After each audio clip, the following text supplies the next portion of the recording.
Dishonored. A title most people over the age of 15 will probably recognise, Dishonored dropped onto the global gaming stage in 2012, squatting squarely over the faces of the PlayStation 3 and Xbox 360, and dropping a steamy, stealthy dump. Sorry, somebody told me about Dubai Porta Potty a few weeks ago and I've not been able to get it out of my head. Don't Google it. Sorry I mentioned it. I'm going through some stuff. Dishonored was a new game inspired by titles like Hitman and Thief, with one of the most unique art styles in gaming history. It's a semi-realistic graphic style that leans into the PlayStation 3's inability to render stuff very well by keeping the play-doh-y polygons but kitting it out to look like an oil painting. We call that playing to your strengths. All the characters, all the assets, all the maps, everything visually resembles a painting, which means detail is simpler, like daubed oil paint, but the colour scheme is subtly stylized. You see skin with dabs of blue and purple like in classic oil painting. Building and walls don't have each brick individually sketched, but are rather a collection of vaguer textures and colours that probably make it fairly easy to render whilst also looking very cool.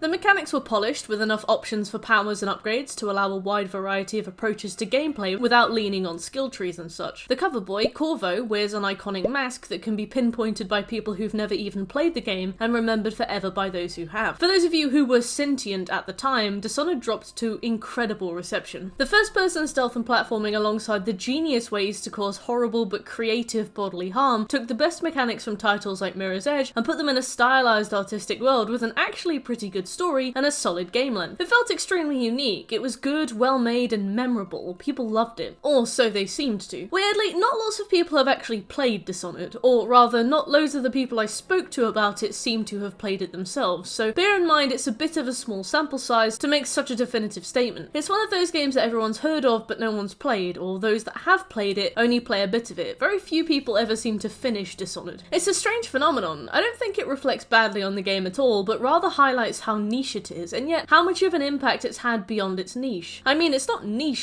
it's no Witcher 3 Wild Hunt, but for a AAA game, it appealed to a demographic a lot of games are scared to appeal specifically to, considering anything less than mass appeal to be too high a risk. That's right, no one's played Dishonored because stealth games have a weirdly limited appeal, but everybody has heard of Dishonored because it is really, really good. But good doesn't always mean a wide appeal somehow. Still, I'm getting ahead of myself. I'm barely through the introduction of this video and I'm already blowing my beans. I've got a lot to tell you about my absolute pilgrimage with this game. By the time I finished Dishonored, I was relieved to announce my 3-year journey with the game had finally concluded. I had finally overcome this marathon of a title. Except no, I was wrong. Actually, it only took me 1 year and 7 months to finish Dishonored. Somehow, the trauma of this game convinced me that it was a 3-year endeavour when it was literally half the time. I swore to God I put this game down for 2 years at one point, when actually it was probably more like 4 months. When I saw my actual time, I was astounded. But why, you might ask? And that's valid. Either way, I'm going to explain to you how and why exactly it took me 19 months and tens of hours to finish a 6-hour game, plus DLC. Then I'll review it like the good little YouTuber I am, even though the game's been out a decade and any marketing on my end is surely a futile endeavour. At least you know I wasn't paid for here. At least you know this video came from the heart, not just some shill job by Big Stealth. So buckle up and let's begin my final thoughts on Dishonored after all this time. And before I begin, if you like the video, please drop a like, comment your own thoughts on the game, and subscribe to me here on YouTube. I make content as often as I can, heaps of gaming discussion, trophy and game rankings, and of course reviews. So if that sounds like something you'd like, stick around and you'll never miss another video from me. Moreover, I stream playing these titles every other day on Twitch, so head over to twitch.tv/merkkk for more. Finally, this video contains full spoilers for Dishonored and its DLCs, so be warned. If you want to play this game first, go and do it now or forever hold your peace. Now, without further ado, let's get on to the video.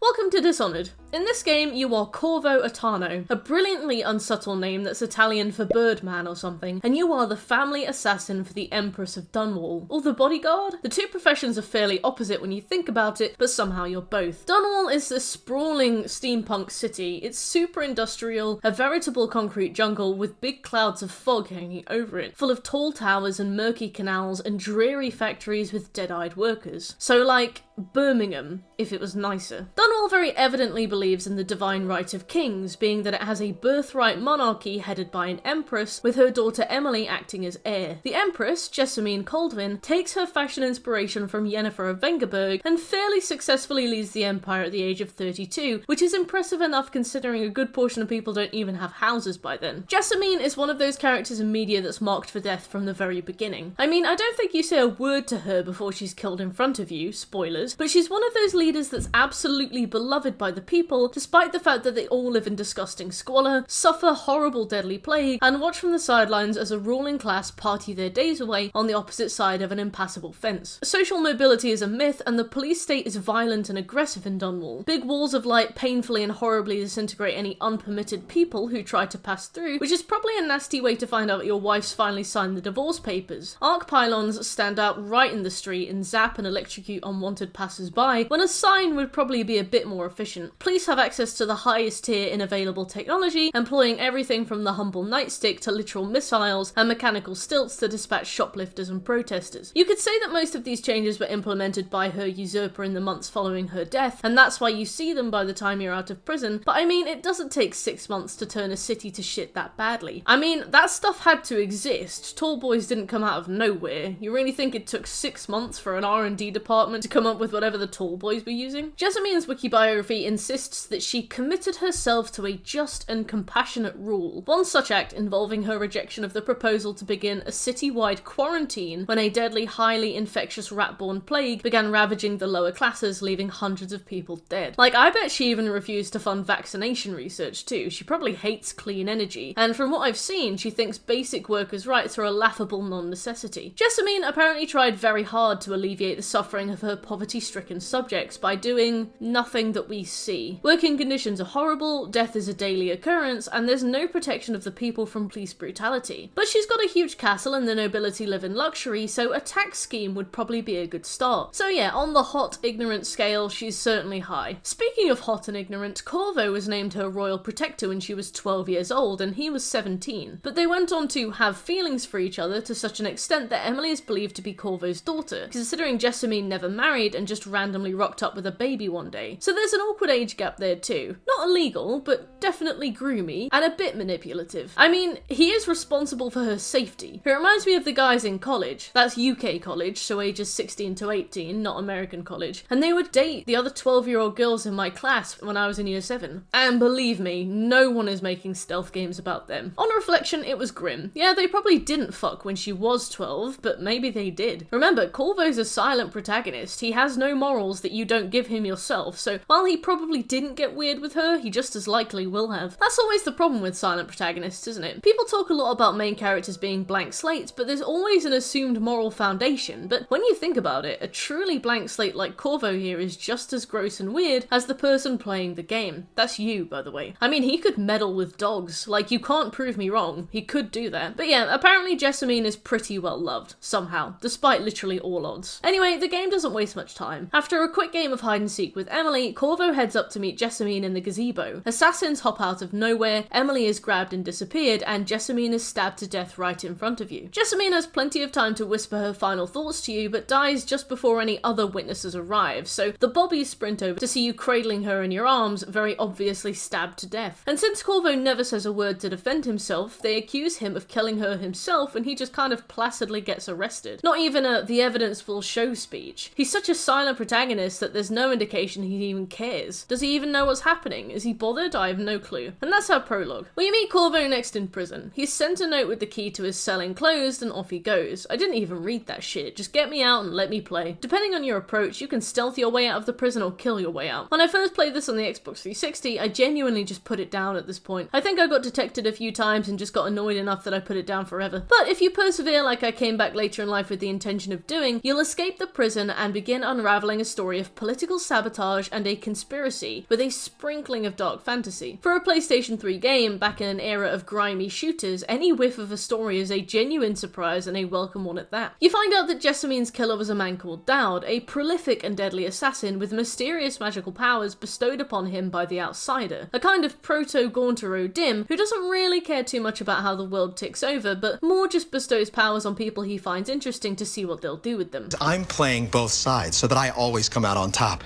So Dowd is boring the outsider now, apparently, and he's a finicky kind of guy, so he appears to Corvo now, giving him powers of his own. Then he just kind of sits back and watches the fallout, whilst occasionally appearing to Corvo to deliver exposition and be needlessly mysterious. So Corvo now has a task. He's been helped out of prison by the Loyalists, a group of people who want Emily back in her rightful seat as heir to the throne, so you know that key didn't come for free. They expect some help from you, and they don't accept arse money as legal tender. Leaving the prison and hopping into a boat with a man who will soon become your bestie, he sails you off to the Loyalists HQ, and you meet the members of your new team. Headed by Admiral Farley Havelock, Nobleman Trevor Pendleton, and Overseer Teague Martin, the Loyalists know that the assassination of Empress Jessamine and the abduction of Emily Calderwin came from within. A coup by the Royal Spymaster, Hiram Burrows. I'll be honest, these characters are all a bit grey, a bit beige. There's not a discernible feature here besides Havelock's fridge shoulders. I couldn't pick a single one of them out of a lineup. I never really felt connected to the Loyalists in any way. Besides the cool fatherly science bro who actually does have a shred of personality to him, so I never gave a shit about their motivations or their goals. I ended up relying on the gameplay to keep my investment in the game, which sounds a bit obvious, but I mean, this game has a fairly involved story, a lot of named characters, and a lot of notes to read, each with their own role to play. Just sometimes that role is to exposit context at you without being even remotely memorable. So without any of this investment, you do kind of need to really enjoy the game to push through it. And believe me, I actually did like this game, but like a parent with a 2-year-old, there were moments that I struggled. The Loyalists explain the situation and meekly notify you of your new role to play. There is a small shopping list of targets you need to dispose of, and however you choose to do that is more or less up to you. That's one of the things I really enjoyed about Dishonored. There are tens of ways to get into every single place in this game. Multiple open windows and balconies to hop into, little grates in the walls and sewer drains that you can possess a rat or fish and run or swim through and then pop out of the other side. You can get keys to factories from disgruntled employees or steal them from unaware guards, or you can just walk in through the front door. I really like that. I've never ever played a game with that much adaptability. I mean, besides Dark Souls 2. There's a lot of that in Dishonored. Even the AI sits along a spectrum of intelligence, ranging from a kid eating Play-Doh to a kid knowing you have a snack they like somewhere on your person, the dumbest of the dumb to the stealthiest genius alive. Guards that are talking to each other have a narrower field of view and are less able to hear movement. Trained assassins are extremely bright and can spot you from ages away. Dogs can sniff you out even when you're hiding and then bark to alert other dogs and guards. After this fairly lengthy prologue, I mean, it's no Assassin's Creed Valhalla lengthy prologue, but it's a good 20 minutes, meaning it's already far too long, the game begins to settle comfortably into its loop. Your first target is a man called Thaddeus Campbell. Thaddeus is the High Overseer, a title that, like General Manager, doesn't really mean anything, but he gets paid well and that's all I can imagine he cares about. Despite him being a man of faith, Thaddeus is a shagger and a half. He even has a secret room below his office full of bras and beds, presumably for the women he pays for from the Golden Cat, a brothel we'll visit later, but maybe just for himself, who knows. Thaddeus is a good friend of Mr. Burrows. He's also, like me, a very avid note-taker, and, like me, has a life that could probably be pieced together just by looking at all the to-do lists that I imagine line his notebook. In that notebook, the Loyalists believe there will be details to Burrows' location, so it's the notebook that we specifically want, but Thaddeus needs to go too, so we may as well club his head in while we're there. Like popping to the post office while you pick up your dinner, except to commit a murder, not lick a stamp. You can just kill Thaddeus, obviously, but the more fun way, and incidentally the canon way, since it's referenced in later games, is to knock him out and brand him as a heretic, resulting in him being kicked out of the Abbey and sent into exile. You actually find him later in the game locked away in a room near where you actually find Dowd, having caught the plague and become a weeper himself. It's completely avoidable, and even if you run into him, it's a blink and miss it kind of moment, but a very worthwhile payoff and a solid attention to detail. After Thaddeus is dealt with, Trevor Pendleton notifies you that he has two older twin brothers, Curtis and Morgan, who need to be removed from the situation too. The three of them each held parliamentary votes, and apparently removing these brothers would swing the votes, but surely you could just threaten them into voting elsewhere, or stop them from voting, or destroy their votes. I wasn't too sure about this one, but like with all things I think are dumb, I probably just got the wrong end of the stick with it. But Emily's with them, so we may as well pop by and beat them to death on our way to collect her. Curtis and Morgan own a chain of silver mines. Get it? A chain?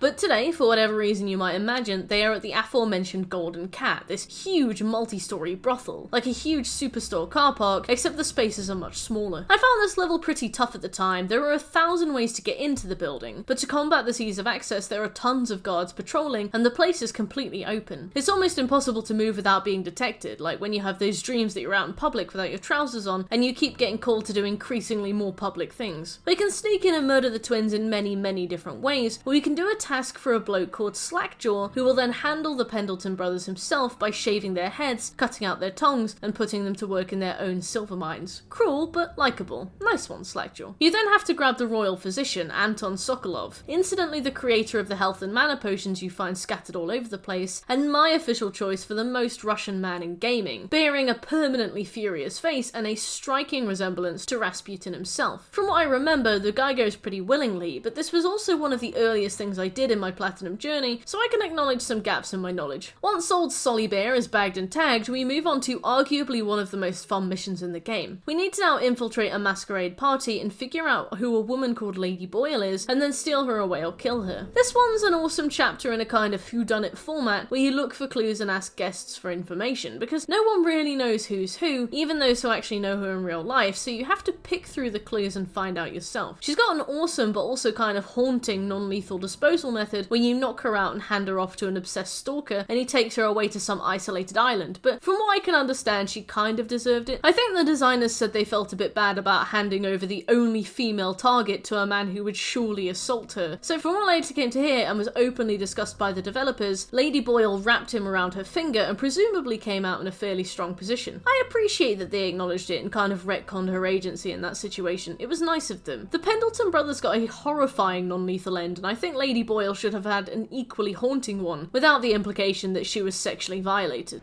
The whole purpose of buying the boat in the first place was to get the ladies nice and tipsy topside so we can take them to a nice, comfortable place below deck and, they can't refuse because of the implication.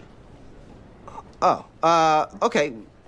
You had me going there for the first part. The second half kind of threw me. Well, dude, think about it. She's out in the middle of nowhere with some dude she barely knows. She looks around her. What does she see? Nothing but open ocean. There's nowhere for me to run. What am I going to do? Say no?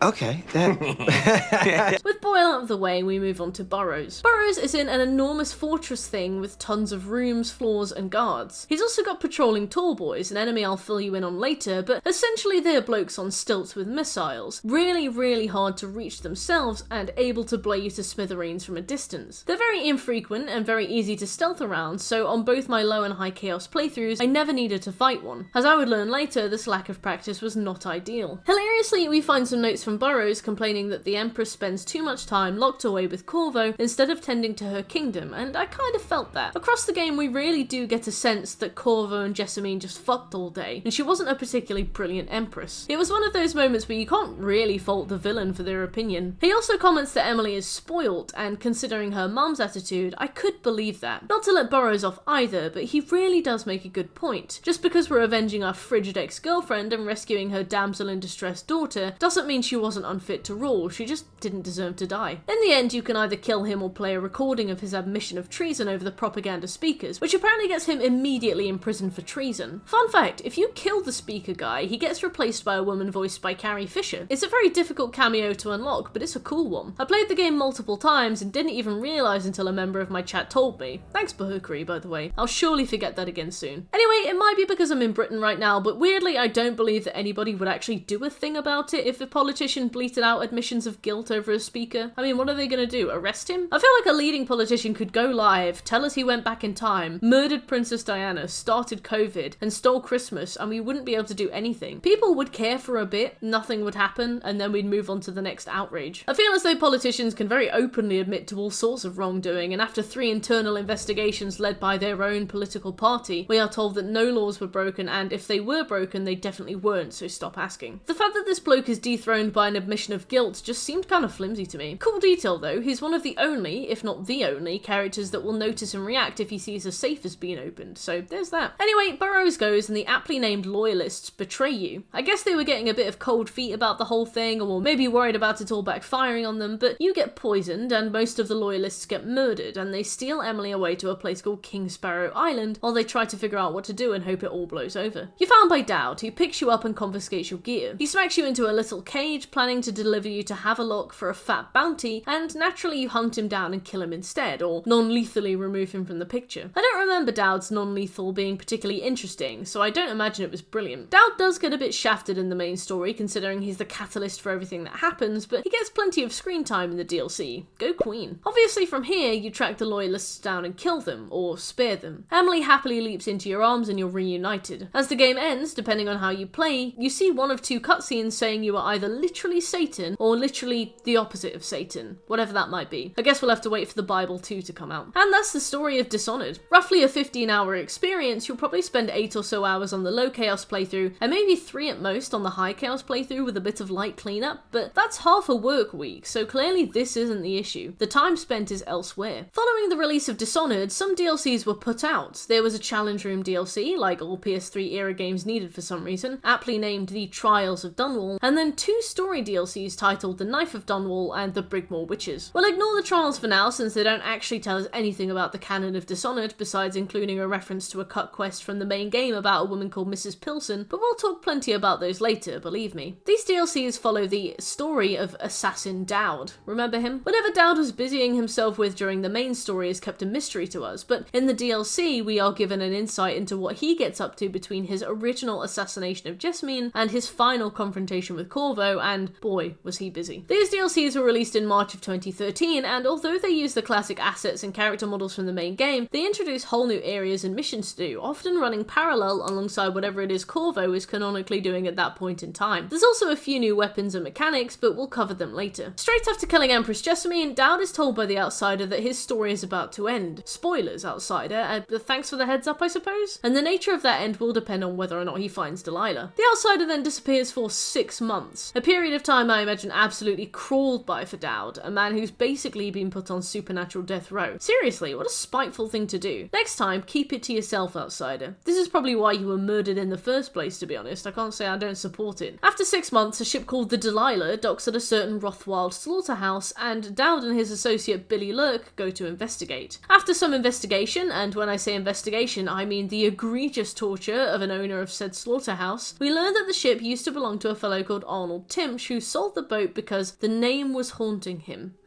Suspicious. We find his niece, Talia Timsh, who agrees to give us information on the basis that we give her grandmother's will, which is locked away safe and sound on Timsh's estate. And also she wants us to dispose of him ourselves. Fantastic family there. I can imagine those Christmas dinners are unreasonably tense. Where's the turkey, Jeremy? What? Turkey, where's the turkey? I thought you were getting the turkey. You what? No turkey? You fucking idiot, Jeremy! You total fucking idiot! That was your job, you fucking moron! You cretin! You're a fuckhead! That's what you are! A fucking shithead! It was a joke, Mark. I was joking. It was a Christmas joke. Oh, I see.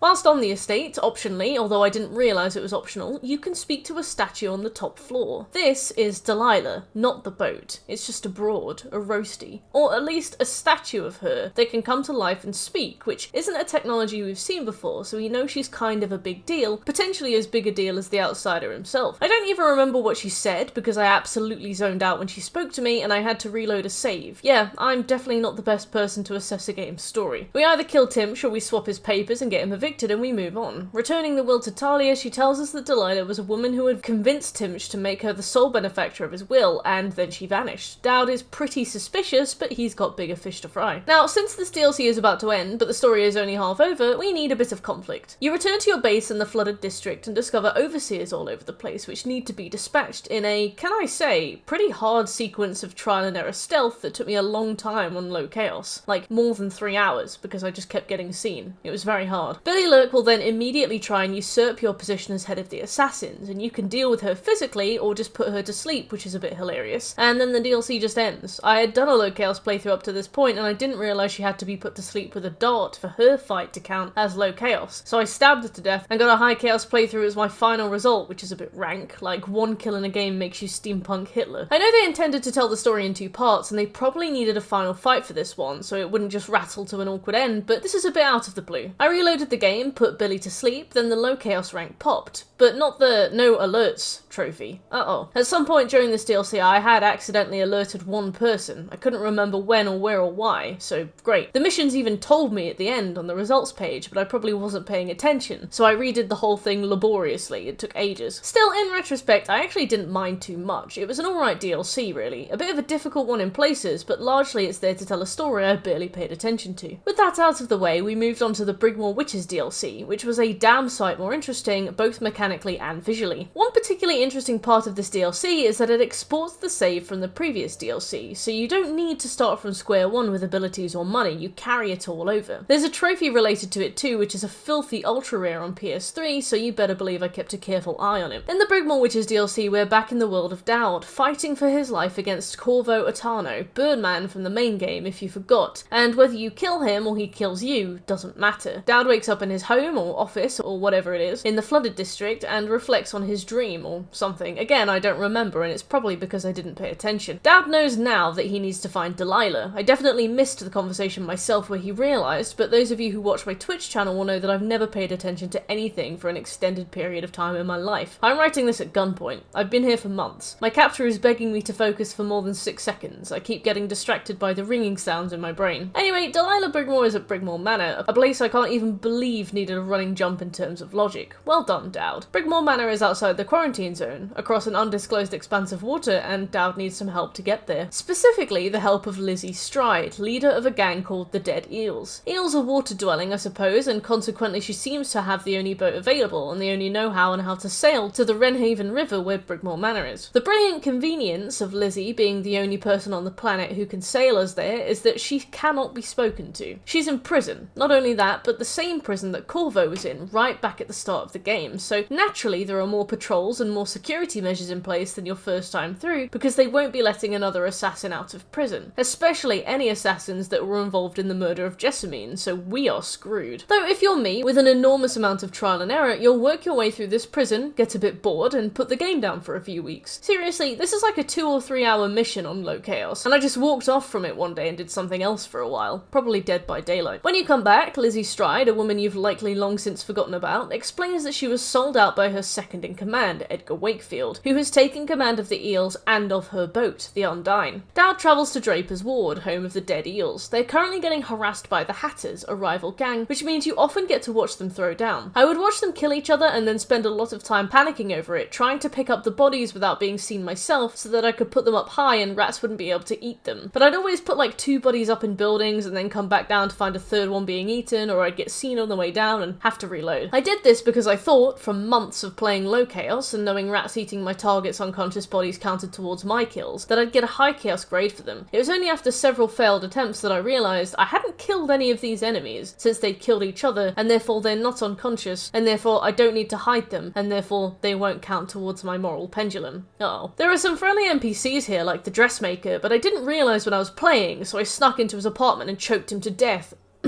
And choked him out on my Low Chaos playthrough, and on my High Chaos playthrough I violently stabbed him from behind. He's got a lot to talk about actually, most of it's story related, but I missed that because I couldn't tell if he was going to ruin my run by noticing me, and frankly I didn't want to take the risk of potentially sitting through another minute-long loading screen when I inevitably had to reload. I killed Edgar too, mainly because he aggroed on me, and Lizzie was reinstated as leader, but we can't just use the Undine to sail. The aforementioned Hatters have stolen a coin from the engine and taken it to a textile mill. God, it's always something with you, Lizzie. I went to the textiles mill and met a guy called the Geezer, who is rigged up to fill the mill with deadly gas if he ever dies for some reason. Genuinely, why would you gas a mill if you died, and kill all your own men? It's wild. A mill? Like, what a choice. It's basically an old age shoe zone. Like, what's the value of doing that? So he said he'd give me the combination for the door containing the coil if I found a way to put him out of his misery, and optionally if I did it without killing anybody else. That sounded like a lot of work, so I just googled the safe combination, walked in and took it myself. Easy. I went back to the Undine and added in the engine coil. A bunch of witches immediately spawned. Shit. Alertless run lost. I reloaded, popped a bend time, added the coil, then teleported away. Lizzie's crew killed the witches for me, and then I dropped down to speak to Lizzie myself, learning in the process that if you fall on a member of her team, they all aggro on you. So another reload, and then a much more careful walk down to Lizzie. She said some stuff, I don't know, whatever women say, and with that we were finally free to see the Brigmore Manor and put this whole story behind us forever. Delilah. The final mission of both DLCs, and by extension the game, was upon us, and it had one final trick up its sleeve. It's here that the game cleverly teaches us not to trust our dark sense ability, which we've likely been using this whole time to detect patrolling enemies and find items. When we arrive, we, if you're like me at least, will immediately pop Dark Sense to detect nearby enemies and items. Dark Sense will highlight some new items on the floor that look like the blobs of Tivian ore we've been picking up for spare cash, but wait, they're actually hound skulls, and getting too close to them causes these ghostly magic hounds to spawn and immediately attack you. You have to shoot the skulls before they can manifest the hounds, typically from a distance, but if you see hounds already patrolling, you need to shoot them to kill them, which causes their skull to fall to the floor, and then you have like 2 seconds to shoot the skull to destroy it. This is particularly hard as they often patrol in groups, meaning that hitting one with a dart causes all the others to look around for you, and you have to very quickly hit it again, which means they'll definitely usually see you. Dogs in Dishonored have a sense of smell as well, so I spent a little while here using bend time, hitting a dog, then hitting the skull, then running away while the other dogs looked for me. I used a lot of mana here, but honestly I couldn't find any other option. They're a really cool late game enemy, to be honest, both in the way they look and the way they behave, and considering the game didn't really need to have anything new added, being that only a small proportion of players would likely make it through the 3rd DLC of this game, it was a nice touch that they didn't really need to make, but the game is all the better for. That being said, the hounds are a thorn in my fucking side. I probably spent an hour at one point trying to get around 3 or 4 that patrolled in a graveyard, alerting every enemy on the fucking map whenever I managed to sneak kill a single one of them. But eventually I prevailed, found the key, and hopped in through the front door. As you move through the manor, you finally learn Delilah's plan. Delilah is a painter, and her paintings are magical. She plans to use a painting of Emily Colvin, remember her? Corvo's illegitimate child and the heir to the throne, to possess the child and take the throne herself. When you find her, you wait for your moment, then switch the painting of Emily with a painting that Delilah has done, conveniently, of the Void. She completes her ritual without making triple sure that all her details were correct, and then gets sealed away forever. Job done, and Dishonored is done. Well, the story is. So after getting every single trophy in the main story and both story DLCs, we're probably sitting at about 30 hours of work, maybe 40, and that's probably around 2 weeks of on and off playing if this is the only thing you are playing, and for me obviously it wasn't. So when I say this game took me 19 months and one extremely swollen finger, know that there is one key reason.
The Dunwall Trials DLC was actually the first DLC added after the release of Dishonored. Back in the PS3 era, where absolutely every game released needed a fucking challenge room DLC, it added 10 trials to the game, split into 4 categories: stealth, combat, smarts, and agility. And this trial came with one specific trophy, Void Star. I needed to get 3 stars on every single trial in this DLC on normal difficulty and expert, if an expert version was available. It is because of these trials that I probably wouldn't touch the PS4 stack of Dishonored with a barge pole with a bit of shit at the end. Maybe. I don't know. I'm kind of talking myself round to it now, but don't hold me to it. So I'm going to show you the trials and their trophies as we go, and I'm going to tier them as we go too, because I've never made a tier list before and I kind of want to. The 2 stealth trials are called Hidden Foe and Burglar. In Hidden Foe, you're dropped into a series of corridors and rooms and told to find the hidden foe through several clues and pointers. It will change between every attempt, meaning you can't rely on Google. A lot of the trials in this DLC are like that. There are a few trials with fairly set solutions, but many of them have enough of a random element meant that you need to just get good. The offset issue there is that the game itself can't accommodate every single RNG potential, meaning you'll very often find yourself in an impossible situation and will lose because the trial has simply generated something you cannot do. Especially when the miscellaneous trophies are involved, which usually ask not only for flawless skill, but more luck than anyone could ever conjure on their own. So not only do you need exceptional skill, but your run will teeter on the edge of RNG. You can play brilliantly, but often, and far more often than you deserve, in my opinion, you just won't win. This isn't really the case with Hidden Foe, but it will become the case with challenges like Back Alley Brawl, Bonfires, and kind of Assassin's Run, but we'll cover those later. There's a trophy in Hidden Foe called Natural Talent, which asks you to finish the game without using any spells. I did this on the normal difficulty version, and it was mostly fine if you take your time with it, especially if you do it first thing. You learn the route and all the rooms without using powers, which means it's a cakewalk when you come back with powers. Alternatively, in the cheekiest way possible, you can just load the level, open the door, and kill the guard in front of you. All enemies on this map have a chance of being the hidden foe, so you can just keep killing him until you eventually get it. That's what makes this trophy a joy. Hidden Foe was fairly easy and fairly fun, putting it squarely in the governable category, and the expert version into ungovernable. But Burglar was much more of a gauntlet of misery. In Burglar, you need to infiltrate a house, steal a few specific treasures, and then escape with whatever else of value you can carry. You earn points with multipliers that are impacted by how many mandatory treasures you have in your person as you pick up the optional treasures, how many enemies are still conscious or alive while you're picking up treasure, how many times you've been seen, and how much time you've spent there overall. And on the expert difficulty, you need to do this without any powers whatsoever, including dark sense, so you need to rely solely on listening, keyhole peeping, and just generally thoughts and prayers to get through this. The worst part of Burglar is that runs can often take you upwards of 20 minutes, especially on the expert difficulty version of the trial. You'll memorize enemy patrols, carefully sneak past them, collect all the eggs to maximize your multipliers, then work backwards down through the house, picking up treasure as you go. But all it takes is a few mistakes, a whiff of bad luck, and you've been detected 3 times, so the mission fails and you need to start again. All in all, Burglar's expert difficulty only took me a few tries, but I think after the 3rd try, I had easily spent an hour on it, and I felt a bit depressed, so I just sat on the floor for a while until I felt ready to try again. The hardest part of Burglar is going again, knowing that you might spend 25 more minutes scouring a house for valuables just to fuck up at the final moment. I'd rank Burglar's normal difficulty as ungovernable, but Expert Burglar absolutely goes into affected my mental health. What's more is that my final 3 trials for Void Star, and incidentally my 100%, were expert versions of Burglar, Back Alley Brawl, and Bonfires, so I spent a long time deliberating between each of them and struggled to commit to any single one of them. I was a bit spoiled for choice, and I think that affected the effort I was willing to put into it. Although, I will admit, by the time I finished it, I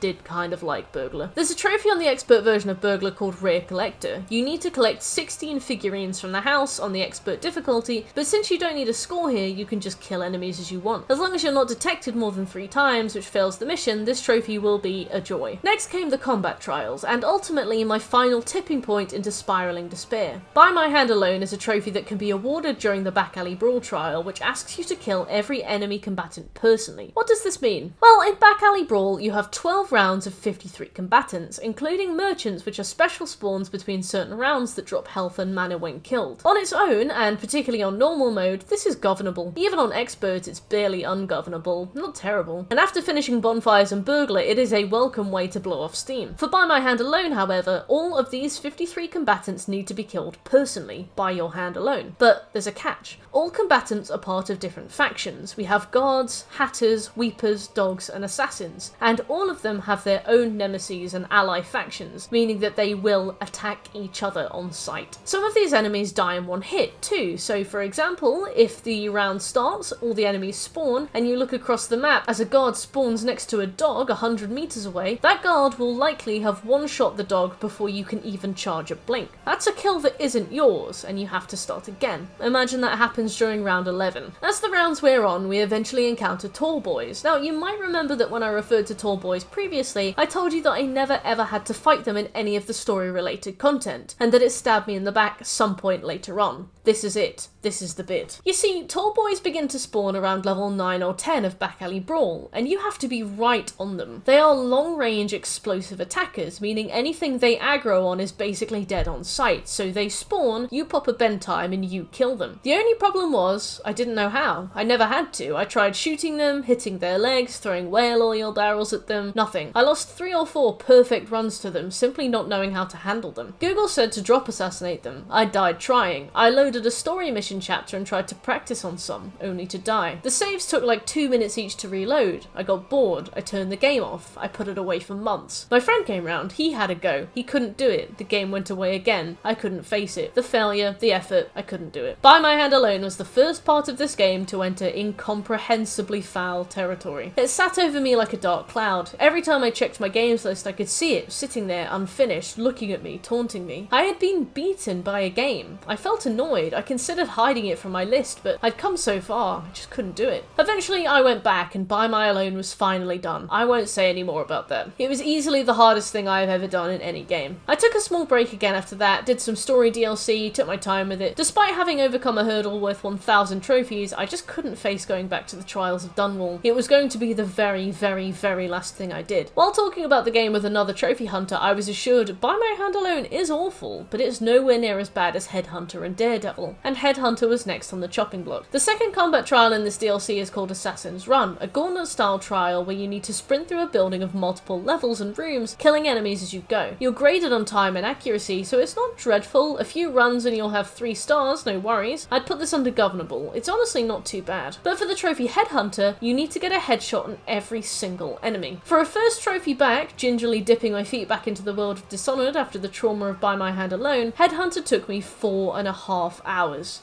It's hard. Bearing in mind that the gauntlet only takes probably less than a minute in total. The enemies are fairly consistent, but not completely consistent, meaning there's no real guides available for this online. It has a lot of trial and error, and beautifully in the final room, you can leap up onto a bookshelf and glitch through the wall to skip the final worst bit. Even so, enemies have stupid detection range. Often they'll just know where you are no matter how hidden you are. They'll spawn in all different combinations, they'll move the last second. There really is no escape from the sheer struggle of this. Another entry for incomprehensibly foul. But still, the equivalent of half a workday later and Headhunter was mine, and so with a weary heart and heavy feet, I dragged myself over to Oil Drop. Now, thankfully, Oil Drop looks a lot worse than it is. Essentially, a train rolls over to where you are, stops, and then starts picking oil barrels into the air. Most of the oil barrels are just basic barrels, but some have special colours and effects like stopping time, which is really useful, and giving you the dark sensibility, which really isn't useful. The first time I tried this, I got an embarrassingly low grade. Aiming on consoles is hard and the barrels explode when they land near you, even if you move around the platform. So eventually your health just kind of gets whittled down to nothing, but within an hour or so I had the 3 stars I needed and I moved on. Oil Drop, governable. And with that, the combat trials were done. We moved on to the brain games. Bend Time Massacre and Kill Chain are our puzzles here. I'll be upfront, I loved Bend Time Massacre. It is a joy. Kill Chain affected my mental health. In Bend Time Massacre, you were given several main rounds with a bonus round for each where you're faced with rooms with specific requirements. To start, you need to smash the glass outside the room, at which point you've only got a few seconds to fulfill the requirements inside. Often, these requirements would just be kill everyone, but sometimes you're only given specific targets and sometimes it's wildly different, like taking detonated barrels out in time to make sure no one in the room is killed. For the trophy time management, you need to do all of these rounds, or all of the kill chain rounds, without failing. It's one of the 2, you don't have to do it on a specific one. And this is the one I picked. I tried it myself a few times, but it was tricky, and I just kind of wanted to get on with the rest of the trials, so I loaded up a video guide by a bloke called David Harris, who did an amazing step-by-step guide. I still failed a few times due to inexperience, but only a few attempts later the trophy was mine, and it was definitely governable. With that, we move on to Kill Chain, or so we should have. I tried it once and I hated it so much that I bailed and did the others first instead. The worst thing about Kill Chain and Bend Time Massacre is that every bonus round is a selection of 2 rounds, meaning that they will often be different each time. And every guide maker, except David Harris, our Lord and Saviour, only uploaded a guide for their version of Kill Chain. This meant that I ended up with 3 videos open every attempt, and I would have to skip back and forth across them, trying to find if any of them got the same bonus rounds as me. Luckily, you can retry the main rounds as much as you want without point penalisation, so I wasn't super fussed there. And one bloke called the Triple S League did a great guide that thoroughly covered how to get 3 stars using just the main levels. But the bonus rounds can only be attempted once, so if you don't do well, you don't get points. It's a shame that there's no proper guide for this, is all I can say. If I liked it more, I'd have spent a bit more time with it, but I didn't, so I won't. So yeah, I came back later for Kill Chain. In the meantime, we moved on to the agility levels. Spoilers, I knew that Bonfires would likely be the worst part of this, so I did Train Runner first. Train Runner is fantastic. You need to sprint from one end of the map to the other as fast as you humanly can, trying to beat a train to the station. Essentially, it's a timed parkour challenge. There's a trophy here called Assassin vs. Machine for beating the train to the station, but you have to do this anyway to get 3 stars, so beyond actually doing the trial properly, this trophy will probably pop by accident. Consequently, we will file it under a joy. This is one of the only situations in this DLC where something actually just kind of works. One thing I didn't consider for a little while is get on the train. Literally, get to the train as fast as you can, then get on it. Just before it gets to the station, blink forward and beat it. Beautiful. Truly, it is a joy. One thing about Train Runner is that I kept getting a bug where, upon loading the level, my character's left hand wouldn't work. I couldn't cast any spells at all nor blink, and the level is impossible without blinking, so I would have to reload. But sometimes I would be reloading like 5 or 6 times in a row, especially on expert difficulty. Although this was literally the only problem I had with this trial, which is quite good when you think about it. Expert difficulty was governable. In retrospect, it was the initial run, but with some assassins and some traps and a limited blink capacity. But I mean, you can ignore assassins and you can deactivate traps, so as long as you get accustomed to having them in your routine, it won't be a bother. Our final trial on the list was Kill Cascade, a level full of cascading kills. You drop down onto every enemy from various heights, marked by beams of light of different colours. Green beams just need a running start, yellow needs a running start and a double jump, and red needs a running start and a blink. There's a trophy for this that asks you to jump from a height of like 150 meters or something, I can't remember, but you do it on the final target and it's surprisingly easy as long as you don't clip the sides of the hole you have to jump to on the way down. A joy, you could say, for once. It'll probably be something you get on the first attempt. Weirdly, the 3 stars are more for time and depth of the jump, so you jump to the 3rd target, jump to the opposite ridge, up onto a boat, and up onto the ridge.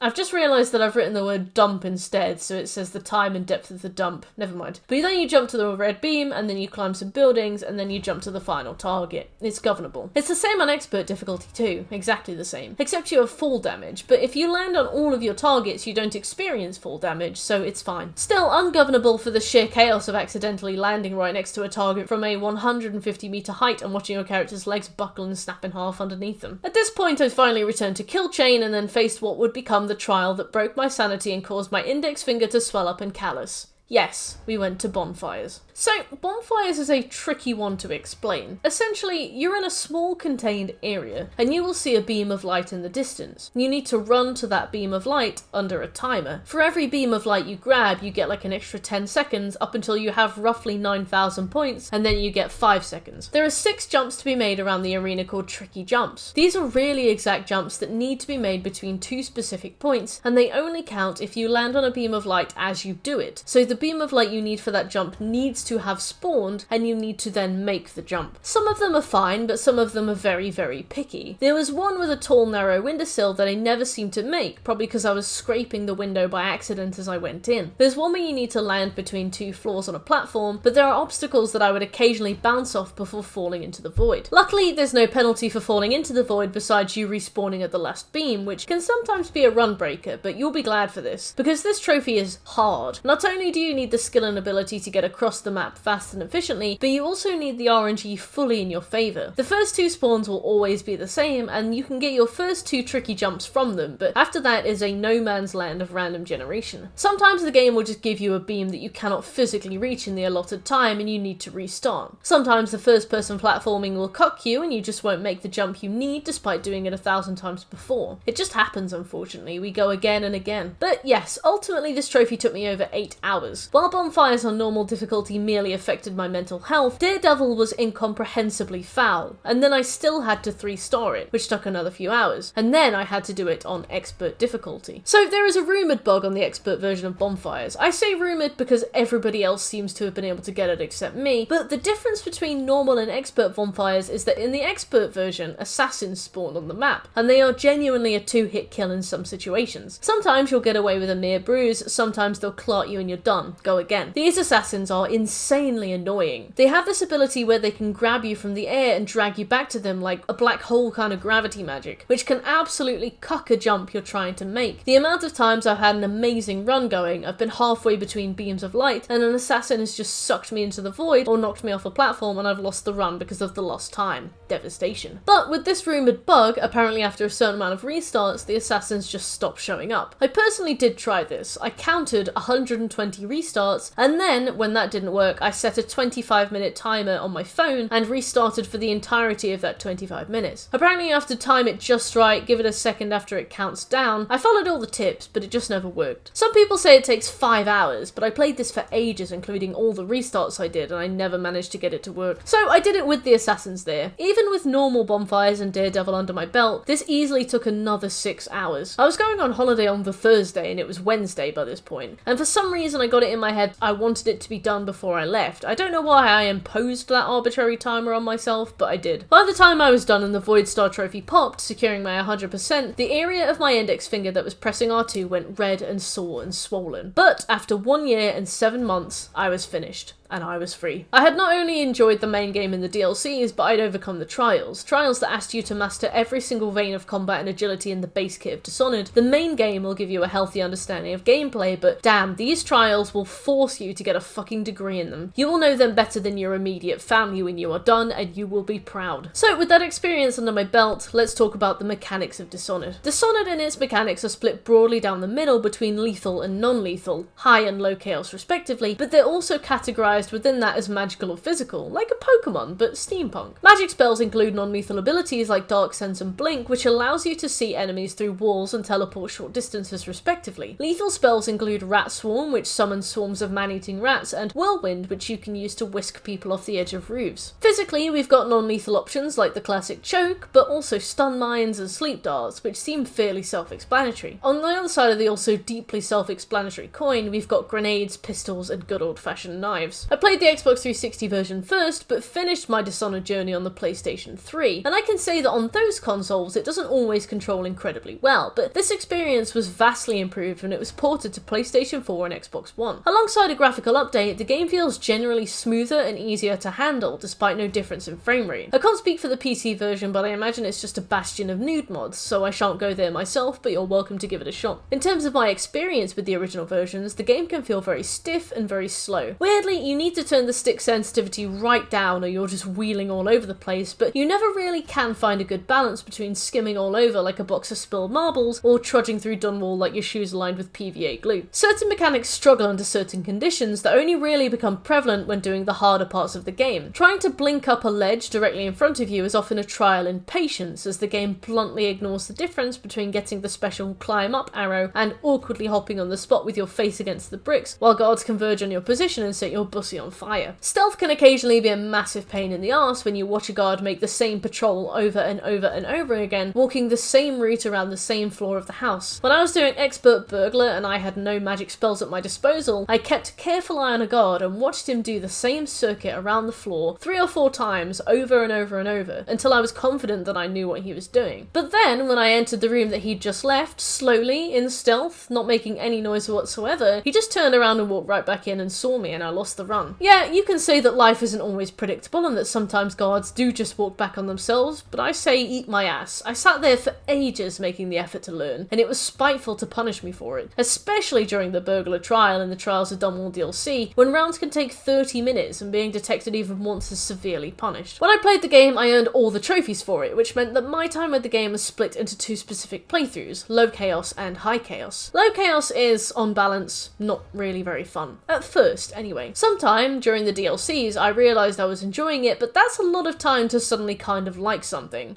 Oh my god, I've just realised I have Stockholm Syndrome. But still, especially if you're going for a 0 enemy detection run, you need to stealth through each level without being seen, creeping up behind enemies and choking them out, using sleep darts and non-lethal methods of dealing with your assassination targets. It sounds cool, yes, but you can't see the levels in advance to plan your approach, meaning a first playthrough will always be heavy on trial and error, meaning you'll walk forward, get noticed, and have to reload the save. You load back in and try from a different angle, only to aggro different guards. So now you need to reload and dispose of the new aggro aggroed guards, make a save again, and now you can go for the first guard. This is where my comment about Dishonored appealing to a niche really comes into play. This kind of gameplay is quite tiring. That's not me saying it's bad either. I mean, I finished it for God's sake, and when I finished it, I saw in retrospect that I really enjoyed it, but that kind of attention is not something that most players can sustain for long periods of time. It's constant pressure, and there's not much somebody can be expected to sustain in the face of pressure. Whenever I make an observation like this, someone always pops up like, actually I love long periods of trial and error stealth punctuated by loading screens longer than actual segments of gameplay. I can't achieve climax without it. So I do feel compelled to say, some players love this, but again, that's the niche I've been referencing. Some people love this, most people tolerate this. Luckily, the game itself isn't that long. I mean, it took me like 5 days to do the low chaos playthrough because I could only stand a few hours of it at a time, but realistically, it probably only took 8 hours. The DLCs too can be done each in less than a day, but the mental stamina required to be in sustained stealth is a lot, and I just don't have it, so for me, I would play this crumb by crumb. High chaos, however, is so much more fun. In high chaos, you kill your way through Dunwall using whichever tools you prefer, often the environment for some extra fun kills. Not only can you charge into a room and dome every guard in there with your pistol, but you can rewire pylons and walls of light to target guards instead of you, meaning they die horribly as they chase you, leaving a trail of widows in your wake. You can leap off buildings and drop assassinate targets on the ground. You can use your bend time ability to backstab 5 guards in the space of a second. You can summon rats and assassins to fight for you. You can possess enemies and walk them off the side of bridges, or bend time, possess them as they fire their gun, and have them walk right into the path of the bullet so they die by their own hand. The potential of what this game will allow is honestly really stunning and not something I have ever seen since, both in combat and also in actually approaching the game. I mentioned it earlier, but I wanted to reinforce that I actually love it. One brilliant example in the first mission of the Knife of Dunwall DLC involves you infiltrating the Rothwild warehouse. When you're looking to infiltrate the warehouse, you're presented with several options to gain entry, and those options each have their own different options in the approaches that you can take, creating this like branching tree of options. As you enter Slaughterhouse Row, the street leading to the slaughterhouse itself, Billy, your second in command, notifies you that several of the slaughterhouse workers are on strike. As you get closer, you learn that these strikes are severely punished by the slaughterhouse owner to the point where people are being imprisoned. It hasn't gone down very well with the already unhappy workers, so you can make the most of this descent by freeing several workers from lockup, at which point one of them will give you his time card that you can use to unlock the front door and just walk right in. But if you're crippled by social anxiety but easy with wallet, you can purchase a favour in advance that gives you a safe combination containing a free time card without ever needing to free the striking workers from their illegitimate imprisonment. You can even climb into the prison with them and just pickpocket the time card if you want to be a massive fucking penis. In fact, there are loads of different ways you can approach this. There's a sewer grate under the pier near an arc pylon that you need to deactivate, and several guards you need to sneak around or murder. The grate is guarded by a horde of angry man-eating rats and locked, but the key is nearby, and this was my entrance of choice because it lands you right in the centre of the slaughterhouse. Still, that's not the only option. On the opposite side of the map, there's a crane and pulley system used for taking cargo off the back of ships. Once you've taken care of the patrolling guards nearby, you slap a whale oil can into the crane to power it and bring it down to you. From this, you can scale the chains and enter through an upper window right into the warehouse. I love this flexibility. You see it all over the game. Sometimes you gain extra perks or alternative access by doing side quests for random freaks you find around the slums. You can cash in favours before you start quests, bribe guards or other townsmen to leave you caches of extra items, or accidentally leave doors unlocked, or safe combinations written out for you. All of these different approaches allow you to take the game in a million different ways. However, despite the effort they went to make sure that this nuance was included and catered for, it doesn't really come down to much. I've been talking about low and high chaos quite frequently during this video, and I'm going to finally address what they are and how they work. Chaos in Dishonored refers essentially to the moral choice system. Sparing enemies, non-lethally disposing of your assassination targets, going undetected, that's low chaos. It's good boy work and it gets you the good boy ending. Alternatively, killing your enemies and causing a ruckus is high chaos. It's easy and it's quick and it's often very fun, but it's evil. The reflections of chaos in the gameplay are great too. Killing more enemies means more rats spawn in the game since they have more bodies to eat, and having more rats in the game means they're spreading more plague, and so more weepers are found in the streets, which makes the game harder but gives you more people to practice your Batista bombs on. Despite all the approaches this game has and all the DLC, each of the 3 distinct stories only have 2 endings, good or bad, polar opposites. opposites. Either Corvo is a perfect angel, or he's literally steampunk Satan. If you go through the game being the best boy, you get the good boy ending. If you kill everyone, you get the bad ending. But if you kill only a few people, you still get the bad ending. It kind of creates this situation where the super nuanced approach you can take to every situation isn't actually reflected in the ending, and to be honest, how could you expect it to be? I understand that games of the time absolutely loved their moral choices and their dual ending opportunity, but I personally think Dishonored would have been better if it just had one ending no matter what you did. If you kill a few enemies on the way to save Emily or alert a few too many people, you get told that Corvo was this terrifying shadow over the city and he held this reign of terror, but like, even if you only killed in a few situations or strictly in self-defense, it just doesn't gel. So what do I think of Dishonored after all this time? Let me answer that question with a question. Did you know that a pregnant person is automatically wired mentally to forget the pain of childbirth? This is an inbuilt defense system that prevents them from experiencing trauma, in most cases anyway, and means that they will be more likely to have more children in the future. If you really remembered the horrors of giving birth, you would probably be way less likely to do it again. You might remember roughly what happens, but the brain is hardwired to dull the memories and kind of prevent trauma from setting in. Unfortunately, there is no such defense system for the Dishonored Trials of Dunwall DLC. One thing Dishonored isn't known for is its difficulty, but it's what I will remember it for. I don't want to exaggerate, but Dishonored is one of the hardest games I have ever finished, if not the hardest, and it's all because of the Dunwall Trials. The Headhunter achievement on Assassin's Run took me 5 hours. The Daredevil trophy on Bonfires took me 8 hours, and the expert version of that trial took probably another 8. By My Hand Alone easily took 25 hours just by itself, maybe more, probably more.